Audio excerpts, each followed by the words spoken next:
Good afternoon, everybody, YouTube family people. I'm in kind of a ritzy neighborhood today, doing my jogging thing. Usually when I'm jogging, brainstorming is usually what I'm doing. Listening to music, kind of getting a nice workout, and also sort of processing some of the things that are going on in my life. Ooh, I like this house. A lot of these places are probably newer. When I say newer, I'd say within the last 20 years. Look at that little round pergola thing. What do you call that? What do you call those things? It's not a steeple. I always wonder if people do that purely as a just a visual, or there's actually a little room up there where people can like hang out and play pool or something. More often than not, it's sort of a just something to look at, which is kind of a waste of space. If it was me, I'd put a little loft up there for the kids or something and have a little game room or something cool like that.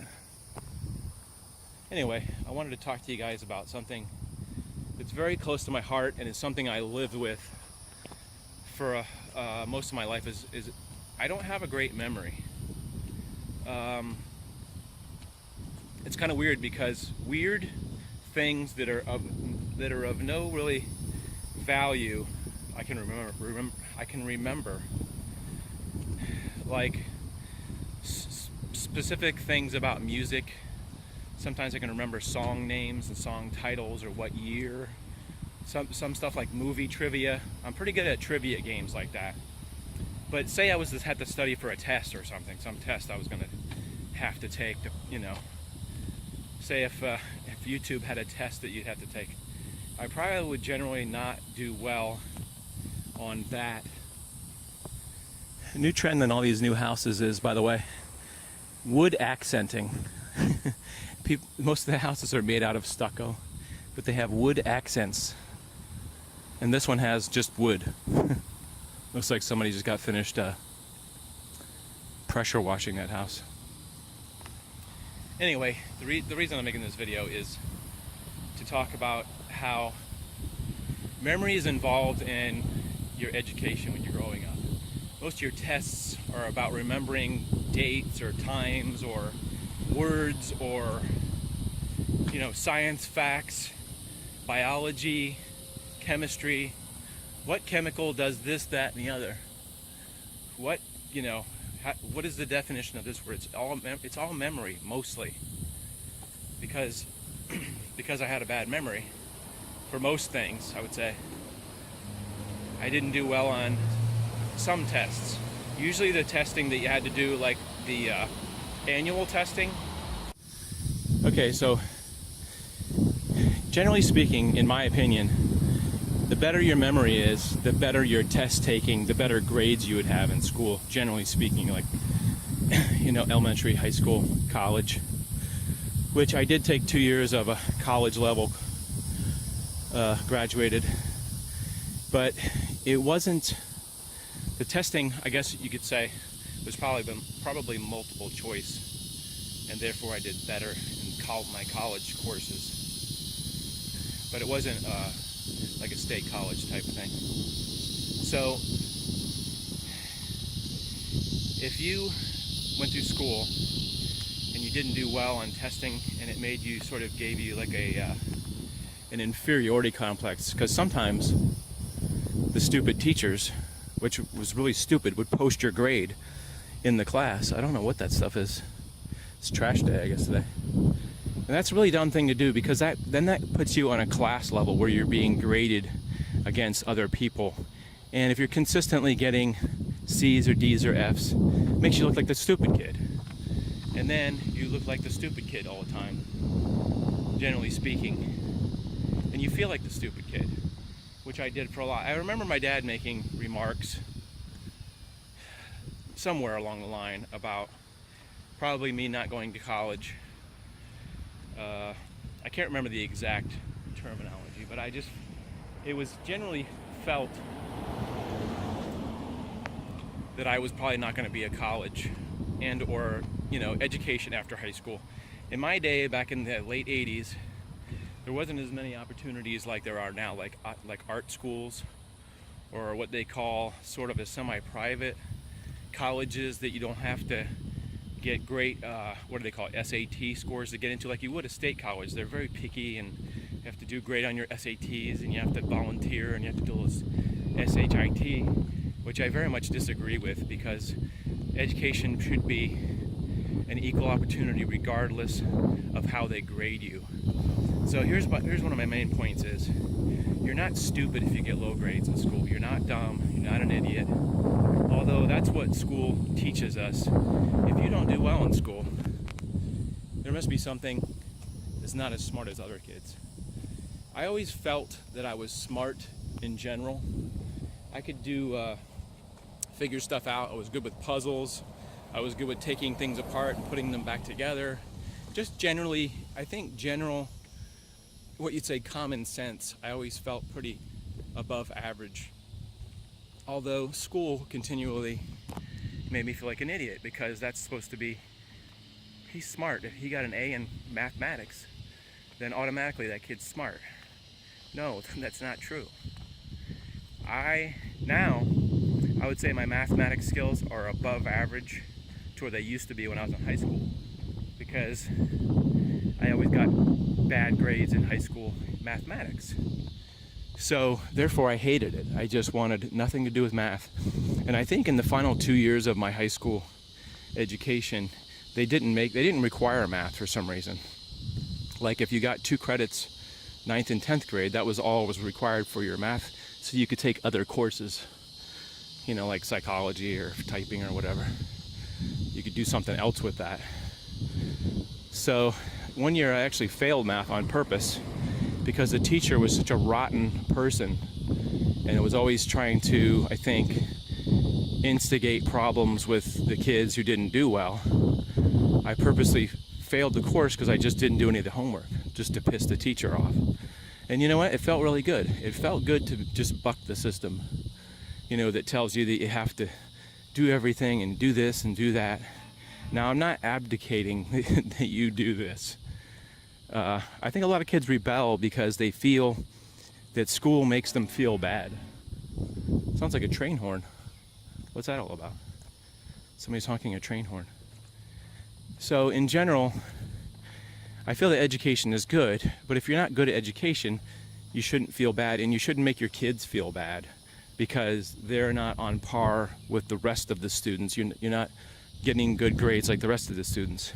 There are thousands of examples of people that did not finish high school or did not do well in high school that went on to have very successful careers because their interests were in things other than English, math, science, and geography and history. And that's where I think our education system is lacking, is that we're not feeding kids that may be, just for an example, a gamer kid, a kid that wants to maybe design things, be a robotic designer, a computer designer, or fashion designer, or something. Look at this hidden shed over here. It's a secret hidden shed. It's so green that you can hardly see it in the bushes there. That's pretty cool. I never really walked around this neighborhood before. So I think you can sort of get my point of what I'm trying to say is, don't feel bad yourself because your grades, you were a C student. I would say this is the way my grades usually went. Is in English, I would usually get A's almost always for some reason. And I would say science, A's and B's. Math would usually be like a C or a D. And I was usually pretty good at gym, which is kind of a bullcrap grade anyway. And then like history, it'd be like maybe B's, sometimes C's, just how you were feeling. If you had a good teacher that kept it interesting, maybe I'd get better grades. But I think generally speaking, schooling is about the teacher and keeping you interested, because in today's society where kids are so ADHD and attention deficit and they're so fidgety, and that's why they invented the fidget spinner, the attention span for a kid to sit for 45 minutes and absorb what they're doing in school is like so. I've tutored second graders and kindergartners, and they're just so non-focused, and it's hard to compare it to when I was young because I don't remember that well. Comparing it to now to then, I don't know if you can compare that people are more attention deficit or less.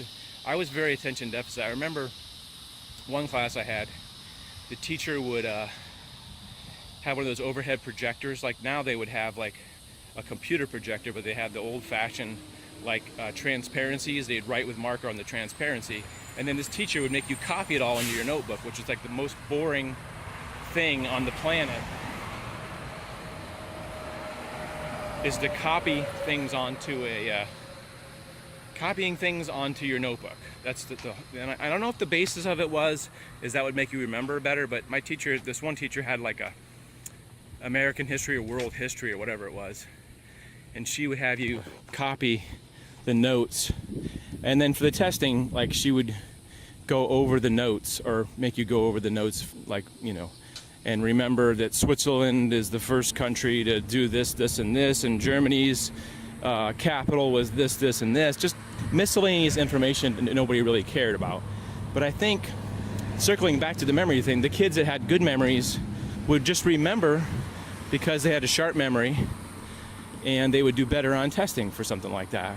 But me, since I was probably not as interested in world history, I am now, but then I wasn't. I would do poorly on those tests so that's not an indicator at all of intelligence or how smart you are. It has nothing to do with your intelligence, how smart you are. In my opinion, being smart generally is having good common sense and being able to figure things out on your own and generally navigate your life.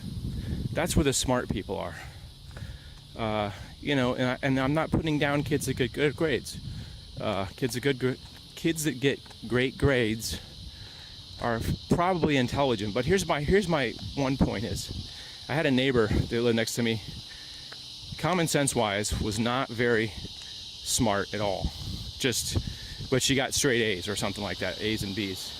And it was beyond me that she got better grades than I did, because she just was. Everybody would generally talk down about this person as not being smart. So does that make any sense to you, that in life and in general, that you're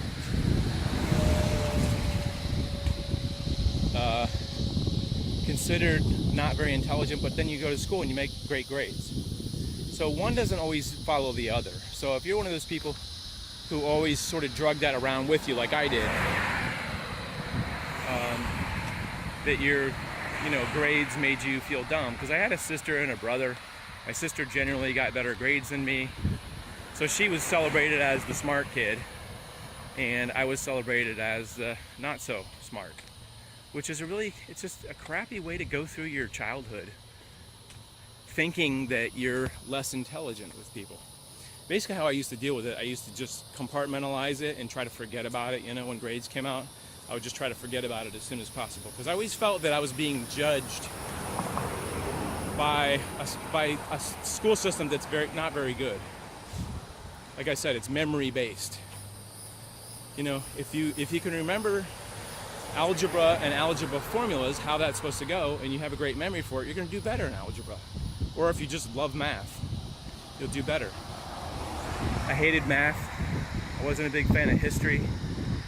I wasn't thrilled about English, but for some reason my aptitude, or whatever, my skill level was good in English. I could remember how to spell words for some reason. I don't know why. That's just the way my brain functioned. Good at spelling, good at the definitions, pretty good at grammar. I took a test maybe 4 or 5 years ago to get into a class, and it had general grammar, and I failed the whole section of the test because I'm not a literary major, and I don't write letters for a living, and I don't study grammar, and it's been 30 years, and I don't remember what the proper grammar is. Grammar is so weird anyway. Where does the apostrophe go? Is it a semicolon, or is it a colon, or is it an apostrophe this? And English is generally a very difficult language. Anyway, so I think you got my point. I just wanted to sort of reiterate. I do these videos from time to time to let people know that you are smart, and sometimes grades are not going to reflect that, and a lot of times grades are not going to reflect that. and you are smart and you have a skill and you have a skill set. Everybody has something they're good at. You need to go out there and you need to dream and search and find your skill, what you're good at or what you're passionate about, and you'll be a successful person and you'll like what you're doing. And that's what I'm doing, is just sort of chasing my dreams, what I love to do. I make videos, I do photography, and that's what I love to do. So therefore, I have a passion for it and I'm succeeding at it. So hope you guys are having a good week. I'm feeling a little bit more positive today. I was a little bummed out earlier in the week, but my brain is sort of turned around and I'm feeling good. So we'll see you in the next video. Hope you have a good week and a good weekend. Check out a video and check out my shirts. I usually leave the link in the back end of this video or down below for the John Swift shirt. So check that out, help support me. See you guys later, have a great week.